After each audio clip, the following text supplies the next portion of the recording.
Ас болсын. Сорпа ма? Негізі сорпа деген жақсы ғой. Дәмді, сұйық, еще ыстық. Ұзақ тұрып қалса, суып кетеді. Не керек саған?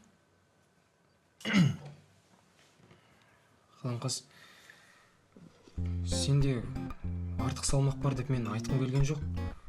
Просто сені ойымды дұрыс жеткізе алмадым. Кешірші. Кешірдім? Серьезно?